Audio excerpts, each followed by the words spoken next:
और फिर भी चलो असंभव संभव हो जाए, जैसे तैसे वो आ भी जाए, तो उनके पास सेना तो है नहीं, भरत से वो मांगेंगे नहीं सेना। और वो अकेले यहाँ आ भी गए दोनों वनवासी, तो यहाँ तो लंका में तो सारे 52 गज के हैं, 9-9 फीट के हैं राक्षस, तो उनको काट के नाश्ता कर लेंगे। मांसाहार है हमारा तो आहारी, तो दोनों भाई जो है ना वो 2 राक्षसों का नाश्ता बनेंगे एक दिन का। तो वापस जाने की तो कल्पना ही छोड़ दे। मैं तेरा इतना सम्मान कर रहा हूँ, तो तुझे तू बुद्धिमती है, ये सब विचार करके और अब आगे जीवन में कदम बढ़ाना चाहिए। जैसे कि बोलते ही हैं लोग कि अब पीछे वाले को छोड़ो, अब आप अपने आगे, जीवन बहुत बड़ा होता है, आगे कदम बढ़ाओ। उस समय आत्मा की परीक्षा होती है। सीता को भी लगता था कि मुझे नहीं लगता है कैसे आएंगे, पर उसको ये था कि मैं अंतिम श्वास तक भी अपने सिद्धांतों से समझौता नहीं करूंगी। एक बार मेरे हृदय में भगवान श्री राम बस गए तो बस गए। अब मैं कट सकती हूँ, मिट सकती हूँ, लेकिन अपने सिद्धांत से हट नहीं सकती हूँ। तो उस परिस्थिति में पता लगता है। अब वो रावण जैसा इतना मतलब क्रूर राक्षस, जिसको देख करके छोटे बच्चे का तो वैसे ही बेचारे के पसीने छूट जाएं, उसके सामने देखने की हिम्मत नहीं किसी की। और वो दुबली पतली सी महिला विदेश में बैठी है और वो उसको इतने जले कटे संबोधनों से संबोधित करती है, और वो भी उसकी पट्ट रानी के सामने, मंदोदरी के सामने और उसके सारे सैनिकों के सामने, बॉडीगार्ड्स के सामने, नीच, पापी, धूर्त, ऐसे ऐसे शब्द बोलती है। तो उसको इतना तिल मिलाता है कि आज तक तो किसी की हिम्मत नहीं हुई मेरे सामने देखने की, और तू मेरे राज्य में बैठ करके मेरे को ऐसे बोल रही है। तो ये इन आत्मा की इन शक्तियों की अभिव्यक्ति कैसे होगी, इससे पता लगेगा कि उस आत्मा ने साधना की है, उससे बल आया है उसकी आत्मा में।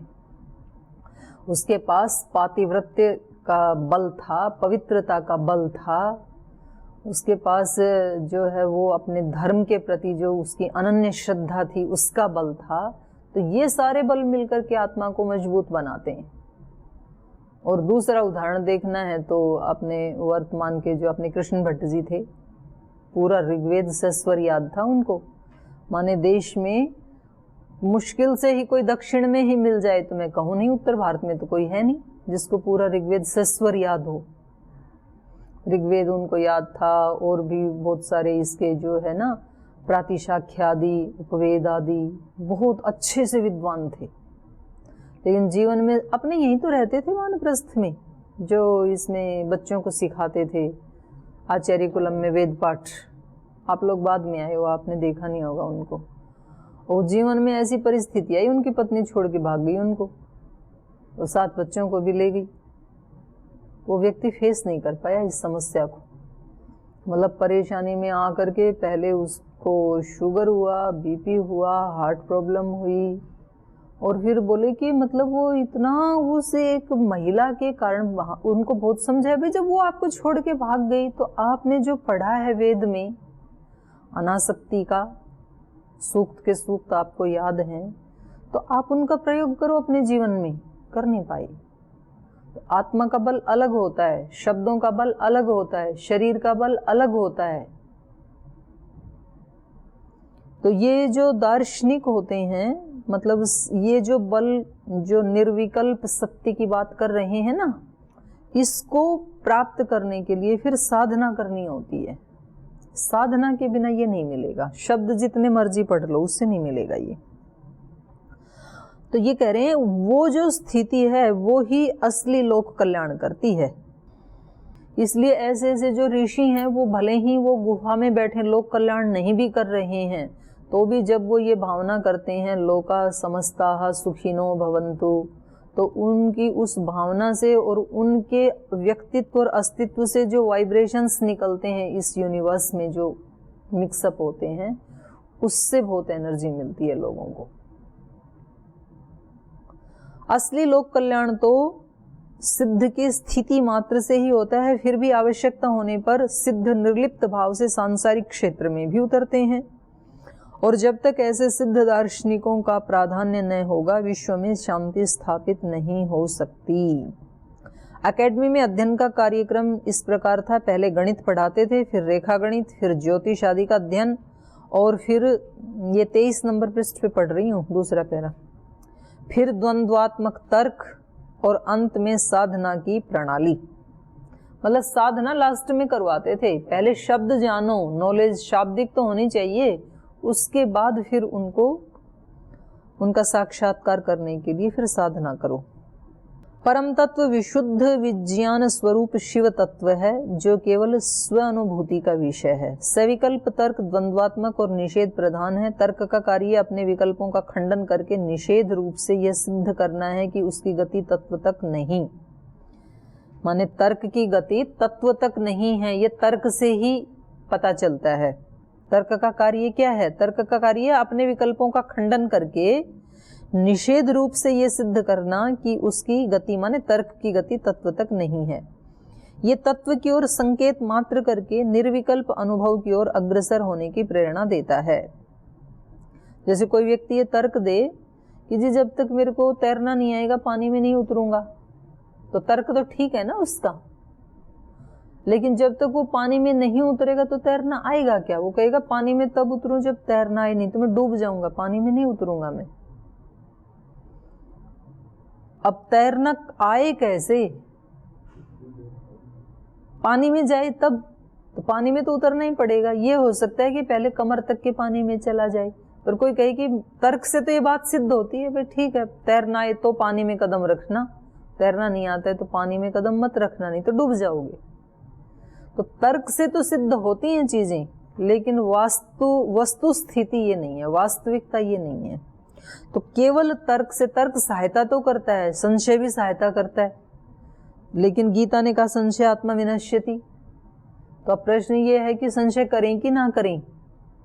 तो करें, संशय तो करें, तभी तो सत्य की प्राप्ति होगी। क्योंकि जो 16 तत्व हैं न्याय दर्शन के अनुसार, उस 16 में एक संशय को भी लिया है उन्होंने, प्रमाण प्रमेय संशय। तो संशय जब उठाएंगे तो, पर संशय को अंतिम ना माने, संशय से बाहर निकलें, संशय में पड़े ही ना रहें। आगे कह रहे हैं ये तत्व की ओर संकेत मात्र करके निर्विकल्प अनुभव की ओर अग्रसर होने की प्रेरणा देता है। द्वंद्वात्मक तर्क रूपी दर्शन विज्ञानों का विज्ञान, साइंस ऑफ साइंस है, क्योंकि जहां अन्य विज्ञान समाप्त होते हैं वहां से इसका प्रारंभ होता है। किसका? जो परम विज्ञान जो इन्होंने माना ना, उसका। जब इस दर्शन का तर्क रूपी निषेध रूप समाप्त होता है, तब निर्विकल्प अनुभव रूपी विधान रूप प्रारंभ होता है। तर्क का नाश होता है ना, नेगेटिविटी का नाश होता है, वहां विधान का रूप प्रारंभ होता है। यह शिव तत्व की साधना है, जो चरम दर्शन का चरम लक्ष्य है। तो प्लेटो का सबसे अधिक महत्वपूर्ण सिद्धांत क्या है? उनका विज्ञानवाद। कुछ विद्वानों के मत में यह सिद्धांत प्लेटो का ही है, सुकरात का नहीं है, क्योंकि हम प्लेटो के सोक्रेटिस को जानते हैं, ऐतिहासिक सोक्रेटिस को नहीं जानते। माने प्लेटो ने जिस अपने गुरु का वर्णन किया उसको हम जानते हैं, उसके अतिरिक्त भी कोई इतिहास में हुआ हो उसको नहीं जानते हैं। और अनेक विद्वानों का मत ये है कि ये सोक्रेटिस का ही, माने सुकरात का ही है। फिर आगे 24 नंबर पृष्ठ पे पढ़ रही हूँ, जो फीडो में इन्होंने अपने ही सिद्धांत को थोड़ा सा संशोधित किया, उसको पढ़ रही हूँ। यह विज्ञानवाद प्लेटो के फीडो आदि उन संवादों में मिलता है जिसमें सोक्रेटिस की प्रधानता है, सुकरात की प्रधानता है। प्लेटो सोक्रेटिस के मुंह से ऐसी कोई बात नहीं कहला सकते थे जो स्वयं सोक्रेटिस को मान्य ना रही हो, क्योंकि ये संवाद उन लोगों के पढ़ने के लिए थे जो सोक्रेटिस और प्लेटो दोनों को जानते थे। सोक्रेटिस ने स्वयं कुछ नहीं लिखा, प्लेटो ने ही उनके संवादों में उनके दर्शन को रूप दिया। प्लेटो की उत्कृष्ट साहित्यिक कला के कारण सोक्रेटिस के और उनके विचार घुल मिल गए हैं। फिर भी यह निसंदेह सत्य है कि अपने मूल रूप में यह विज्ञानवाद सोक्रेटिस का है और इसे अभिव्यक्त करने का श्रेय प्लेटो को है। और प्लेटो को भी यह सिद्धांत मान्य है और उन्होंने इसे विशद और विकसित किया। प्लेटो के पार्मेनाइडीज, ये पुस्तक का नाम है, पार्मेनाइडीज नामक संवाद में, ये अपनी पुस्तक को संवाद कहते हैं, इस विज्ञानवाद का खंडन किया। मैंने उसमें जो जो संशोधन होते गए ना, तो फिर उसका खंडन करके नया लिखते गए। जो लोग विज्ञानवाद को सोक्रेटिस का मानते हैं, उनका मत है कि प्लेटो ने पार्मेनाइडीज में इसका खंडन कर दिया। जो लोग इसे प्लेटो का मानते हैं, उनका मत है कि प्लेटो ने आगे चलकर अपने ही विचार बदल दिए। लेकिन दोनों ही मत ठीक नहीं है। वस्तुतः पार्मेनाइडीज में विज्ञानवाद का खंडन नहीं किया, बल्कि उसका संशोधन किया गया। तो प्लेटो ने अपने फीडो आदि जो पूर्व संवाद थे, उनमें सोक्रेटिस के विज्ञानवाद का वर्णन किया और पार्मेनाइडीज में उन्होंने अपने विचारों के अनुरूप उसका संशोधन कर दिया। सोक्रेटिस के अनुसार इंद्रिय जगत विज्ञान जगत में भाग लेता है। भाग लेता है मतलब वो उससे नितांत अलग नहीं है और उसको प्रतिबिंबित करता है। इंद्रियों का अनुभव है ना, वो सत्य को प्रतिबिंबित करता है। इसलिए पहले स्वामी जी बोलते थे कि ये जो संसार के जो संबंध हैं, ये ईश्वर को भुलाने के लिए नहीं हैं, ईश्वर की तरफ बुलाने के लिए हैं। जो यहाँ संबंधों को निभा लेता है, गुरु के साथ, माता पिता के साथ, परिवार के साथ, समाज के साथ, तो फिर वो ईश्वर के साथ भी संबंध निभा पाएगा। और जो इन संबंधों को नहीं निभा पाता है, तो फिर डाउट है कि वो ईश्वर के साथ संबंध निभा पाएगा। तो ये बाधक नहीं है, उधर जाने में साधक बनते हैं। उसी बात को कह रहे हैं ये कह रहे हैं कि ये इंद्रियों का जो अनुभव है, ये प्लेटो के अनुसार भाग लेने की ध्वनि यह निकल सकती है कि इंद्रिय जगत वस्तुतः विज्ञान जगत का सत्य अंश है। ऐसा मानने पर व्यवहार और परमार्थ का भेद ही नहीं रहता। माने व्यवहार क्या है, अपूर्ण परमार्थ बन जाता है। एक तो व्यवहार काल है, एक परमार्थ है, स्वयं परमार्थ देव जी नहीं, परम प्रयोजन ईश्वर प्राप्ति। तो ये व्यवहार काल क्या बन जाएगा। देखो इनके कितने सुंदर सुंदर शब्द है ना, कि व्यवहार केवल अपूर्ण परमार्थ है। ये भी परमार्थ ही है जो हम अच्छा व्यवहार करते हैं, लेकिन ये कैसा परमार्थ है, अपूर्ण है। अपूर्ण से हमें पूर्णता की ओर जाना है, पर ये उससे नितांत कोई अलग चीज नहीं है। तो जब ऐसा कहते हैं तो ये भी साधना का एक पार्ट ही हो गया ना। नहीं तो लोग कहते हैं कि हमारे साधना के घंटे अलग और काम करने के घंटे अलग, परमार्थ के अलग, व्यवहार के अलग। तो इन्होंने कितना सुंदर दर्शन दिया है ये। और ये गीताकार का भी यही है। गीता तो सारी इसी के ऊपर ही आधारित है कि आप अपने कर्म को ही पूजा बनाओ। तो व्यवहार केवल अपूर्ण परमार्थ बन जाता है, यह प्लेटो को मान्य नहीं है। और प्रतिबिंब मानने पर यह ध्वनि निकल सकती है कि व्यवहार में कोई तत्व नहीं। उसका प्रतिबिंब यदि माने, छाया माने, तो फिर वहां से ये ध्वनि आती है कि ये बिल्कुल असत है। इंद्रिय अनुभव, लोक व्यवहार, ये ध्वनि निकलेगी। तो व्यवहार असत बन जाता है और यह भी प्लेटो को मान्य नहीं है कि ये असत बन जाए। इसलिए प्लेटो इंद्रिय जगत को विज्ञान जगत का अंश या प्रतिबिंब कहने की अपेक्षा उसे विज्ञान जगत की अभिव्यक्ति कहना अधिक अच्छा समझते हैं। व्यवहार काल उस विज्ञान जगत की अभिव्यक्ति है। यह प्लेटो का सोक्रेटिस के मत में प्रथम संशोधन है। वो केवल मात्र छाया मानते थे। कल पढ़ा था ना हमने सुकरात का, सोक्रेटिस का, कि विज्ञान रूप तो काया है और ये इंद्रिय अनुभव उस काया की छाया है। तो असत जैसा सही है वो छाया तो। और ये कहते हैं कि ये उसकी अभिव्यक्ति है। मतलब बात तो वही है, लेकिन दोनों शब्दों का जो अपनी शब्द शक्ति होती है ना, एक शब्द बोलने से जो भाव उत्पन्न होता है वो अलग है। सत्य की अभिव्यक्ति और सत्य की छाया, तो दोनों में अंतर है। दूसरा, सोक्रेटिस ने विज्ञान रूप शिव तत्व की ओर संकेत किया है। प्लेटो विज्ञानों को इस शिव तत्व के सूत्र में पिरोकर उसको और अधिक स्पष्ट कर देना चाहते हैं। ये सत्य है कि प्लेटो भी सोक्रेटिस के समान शिव तत्व को अनिर्वचनीय और स्वानुभूतिगम्य मानते हैं और इसके विषय में अधिक नहीं कहते, लेकिन इस शिव तत्व की अनिर्वचनीयता और प्राधान्य का तो उन्होंने स्पष्ट विवेचन कर दिया है। तीसरा है, सोक्रेटिस ने विज्ञानों के बहुत्व का इस शिवत्व में स्पष्टतया विलय नहीं किया। बहुत्व मतलब जो ये अलग अलग आकृतियां दिखती है ना बहुत सारी, इन सब का लय उसमें ऐसे उन्होंने नहीं बताया कि उसी में लय हो जाता है। उन्होंने इसको प्रतिछाया माना, उसको काया माना। तो कह रहे हैं इन विज्ञानों के बहुत्व का इस शिव तत्व में स्पष्टतया विलय नहीं किया। प्लेटो ने स्पष्ट रूप से विज्ञानों को भी इस शिव तत्व की अभिव्यक्ति मात्र माना। तो ये 3 महत्वपूर्ण संशोधन प्लेटो ने सुकरात के विज्ञानवाद में किए, ऊपर जो बताई। प्लेटो के विज्ञानों पर हम 5 दृष्टिकोण से विचार कर सकते हैं। ज्ञान की दृष्टि से, स्वरूप की दृष्टि से, उद्देश्य की दृष्टि से, सत्ता की दृष्टि से और फिर रहस्य की दृष्टि से।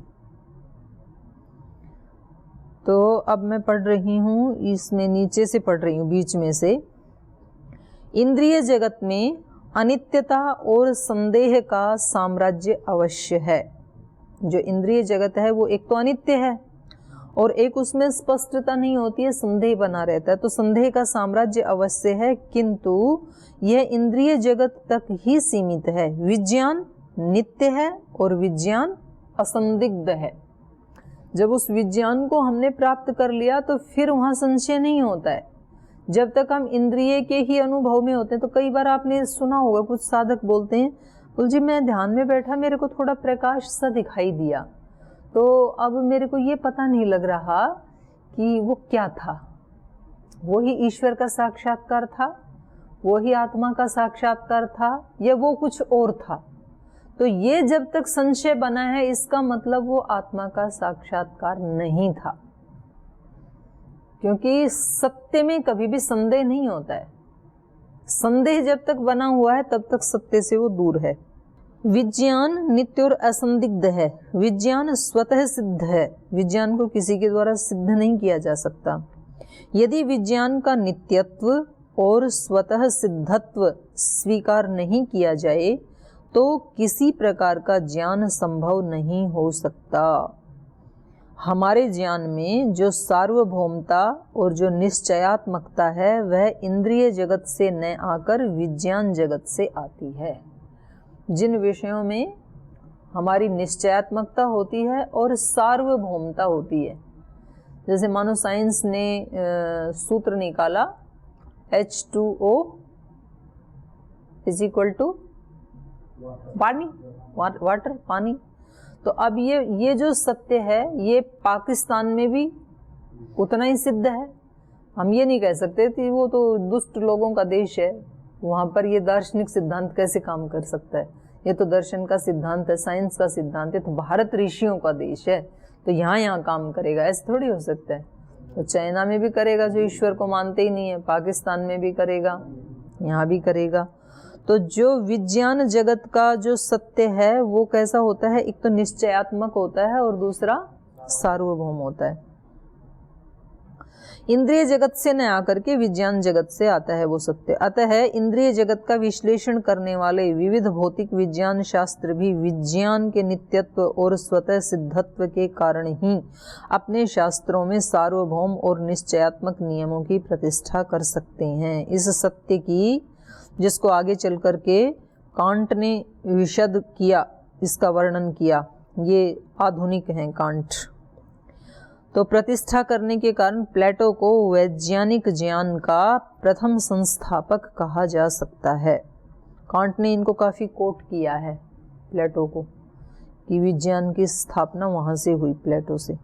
इंद्रिय जगत में हमें केवल अनित्य संवेदन प्राप्त होते हैं जो हमारे ज्ञान के विषय कदापि नहीं बन सकते।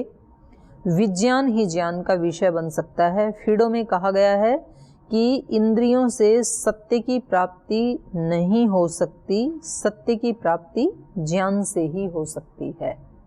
ऋते ज्ञानान न मुक्ति, ये कह दिया इन्होंने। किंतु तो ऐसे लगता है कि ये जो हमारे सांख्य दर्शन आदि हैं और भारतीय दर्शनों का जो आधार है, अब इनके समय तक लगभग इस हमारे दर्शन शास्त्र को 2500 वर्ष हो चुके थे, क्योंकि ये तो 5000 वर्ष पुराने हैं ना हमारे वैदिक दर्शन तो, और ये ईशा से 500 वर्ष पूर्व का है ये, तो लगभग 2500 वर्ष हो गए। उससे भूगर्भ से वो जो निकले हैं ना स्वामी जी, जो मूर्ति आदि जो अवशेष मिले हैं, उनसे ये अंदाजा लगता है। अपनी ये जो हड़प्पा संस्कृति का भी वहाँ ही तो पता लगा, गुजरात में खुदाई की जो मोहनजोदड़ो आदि, हाँ, तो वहाँ से उससे पता लगता है। तो इनका भी उसी से पता लगा कि ये इतने वर्ष पुराने। तो ऐसे लगता है कि 2500 वर्ष में दर्शनों का काफी प्रचार प्रसार हो चुका था, क्योंकि ये तो सारा जो है ना, ये भारतीय जो वैदिक दर्शन है उसका ही मतलब इन्होंने उसी को ही केंद्र में रख करके अपने शब्दों में अभिव्यक्त किया है, ऐसा दिखाई दे रहा है।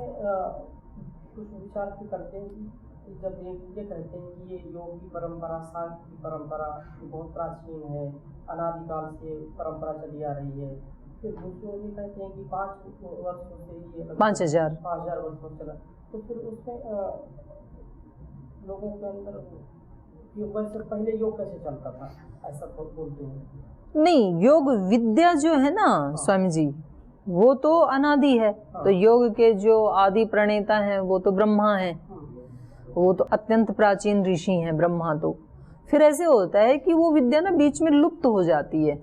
जैसे इनका ही अपन पढ़ रहे हैं ना पाश्चात्य वालों का, तो जैसे थेलीज ने उसको शुरू किया, लेकिन बाद में जो आने वाले थे वो कोई बहुत ज्यादा सशक्त नहीं थे। तो लगभग ये जो हमने पढ़े 15 दार्शनिक ऐसे हैं कि जो ठीक है छोटे से एरिया में वो उन्होंने सुयश प्राप्त किया होगा, लेकिन इन लगभग 15 दार्शनिकों के बाद फिर एक सुकरात ऐसा आया जिसने ज्यादा साधना की और उसका जो है वो उसने आध्यात्मिक उन्नति ज्यादा की, विज्ञान तक पहुंचा वो, 5 तत्वों से, भौतिक तत्वों से परमाणु से भी फिर वो विज्ञान का मतलब समझ लीजिए आप महतत्व तक पहुंचा वो, अहंकार से भी आगे। अब उसको कोई अभिव्यक्त करने वाला नहीं था, तो उसके बाद फिर उनके शिष्य आए ये प्लेटो। तो ये कितना गैप हो गया ना देखो। तो वो जो दार्शनिक विद्या थी वो तो हम ये कह सकते हैं कि अगर हम अपने इसको लगभग 5000 वर्ष पुराने वाले को प्रामाणिक माने, तो अब ये 2500 वर्ष का गैप आ गया बीच में, और तब इन्होंने प्लेटो ने उसको अभिव्यक्त किया अपने वहाँ। और उनके लिए तो 2500 भी क्या, उनके लिए तो बिल्कुल नई चीज है, उनके तो ये व्यवस्थापक ही हैं। तो जैसे योग की विद्या है, अब महर्षि दयानंद के बाद फिर उसको ऐसे जन सामान्य तक तो कोई प्राणायाम तो जानता नहीं था, क्या होता है प्राणायाम और क्या होते हैं योग के 8 अंग। यहाँ तक कि लोग पतंजलि क्या है, कोई मनुष्य है या कोई कंपनी का नाम है, ये भी तो लोगों को नहीं पता था, अभी भी नहीं पता। हाँ, तो वो मैं कई बार बताती हूँ ना कि वहाँ आश्रम में वो एक चित्र लगा रखा है भाई साहब ने पतंजलि ऋषि का। तो किसी व्यक्ति ने आके पूछा, बोल भाई ये कौन है? बोल जी पतंजलि ऋषि हैं। अरे ये कोई मनुष्य था क्या? हम तो सोचे कि बिस्किट ही होते हैं। अरे लोग पतंजलि का नाम तक भूल गए। तो अब यदि कोई कहे कि भाई ये योग किसकी विद्या है, तो पतंजलि का नाम जन सामान्य को नहीं पता लगेगा ना, कंपनी की नहीं, वो कहेंगे बाबा रामदेव की विद्या है।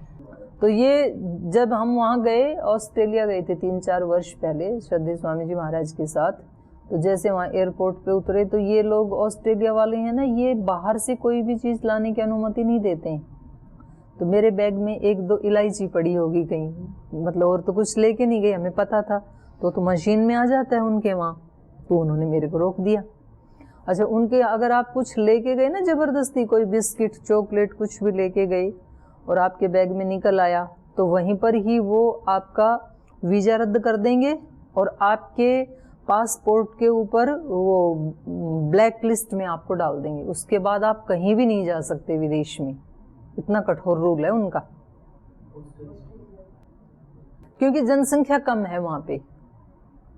भूभाग बहुत बड़ा है, भारत से लगभग 3 गुना ज़्यादा बड़ा है, और आबादी दिल्ली जितनी है, दिल्ली जितनी आबादी है वहाँ पे, 3 करोड़ है। उससे लगभग 3.25 या 3.5 करोड़ तो कंगारू हैं वहाँ पे। कंगारू ज़्यादा है, मनुष्य कम है। तो उनको लगता है कि कोई बाहर से आने वाला व्यक्ति अगर खाने की चीज़ में कोई वायरस लाए और हमारे यहाँ महामारी फैल जाए, बीमारी फैल जाए, तो हमारे तो जो हैं ये लोग भी मर जाएंगे। तो वो बहुत उनका स्ट्रिक्ट नियम है, और कुछ लोगों को तो आने ही नहीं देते हैं, वो अपने यहाँ कदम ही नहीं रखने देते हैं। तो खैर वो चेक वेक करने लगे तो मैं तो उलझ गई वहाँ पे। फिर स्वामी जी उतर के आए, तो वो जो मेरे वाला बैग चेक कर रहा था, उन्होंने स्वामी जी को देखते ही, ओ यू ब्रीदिंग मास्टर। तो स्वामी जी बोले हाँ हाँ हाँ, यस यस। उनके साथ स्वामी जी अपने अंग्रेजी में बात करने लगे। स्वामी जी मेरे को बोल, तू अपना बैग उठा के निकल ले यहाँ से, नहीं तो तेरे को वापस पार्सल कर देंगे भारत। तो मैं निकल गई। अब वो बातों में इतना मस्त हो गया कि उसको याद भी नहीं कि वो चेकिंग कर रहा था। तो स्वामी जी को आज अनजान लोग भी किस चीज से पहचानते हैं? ब्रीदिंग मास्टर, प्राणायाम का। अच्छा, कुछ लोग गांव में, ये तो मैं हरियाणा की बात कह रही हूँ, बोले जी हम तो सुबह सुबह उठ के, बहन जी कुछ घुटने का दर्द का वो बताओ इलाज, घुटनों में बहुत दर्द है। तो मैंने कहा आप क्या करते हैं, आपने क्या क्या दवाई ली अब तक? दवाई तो क्या बताऊं, सुबह सुबह उठ के मैं तो बाबा रामदेव भी करती हूँ। मैंने कहा प्राणायाम करती हो कि बाबा रामदेव करती हो? प्राणायाम का योग का पर्याय बन गई। तो जो आपने प्रश्न पूछा ना कि ये भाई इसको दर्शन विद्या को हम 5000 वर्ष पहले कहें, तो ये तो फिर दर्शन विद्या के साथ अन्याय हो जाएगा। तो बीच में वो विद्या जो है ना स्वामी जी लुप्त हो जाती है, और उसके बाद हमारी नॉलेज में कहाँ से आई, वहाँ से उठा लेते हैं लोग। तो जो हमारे से आगे आने वाली पीढ़ियां हैं, 500-1000 साल बाद आने वाली जो पीढ़ियां हैं, वो मुख्य रूप से तो यहाँ से उठाएंगी, और यूँ कहेंगे उससे पहले भी प्रचलन में तो था, क्योंकि स्वामी जी ने भी अपने योग में अपने संस्थान का नाम भी पतंजलि रखा। तो इसका मतलब पतंजलि कोई ऋषि थे। और फिर जो अवशेष मिलते हैं, ये पांडुलिपि आदि, ये सब जो प्राचीन या भूगर्भ से जो मिलते हैं, उन सब को देख करके वो किस समय का वो कृति है, तो उससे फिर साइंस पता लगाती है। तो ये ना, ये 5 उससे हम विचार कर रहे थे। इनका कहना ये है कि कोई भी जो सत्य है ना, उसकी 5 प्रक्रियाएं हैं, मतलब 5 कारण होते हैं। ज्ञान की दृष्टि से, स्वरूप की दृष्टि से, लॉजिकली, और उद्देश्य की दृष्टि से।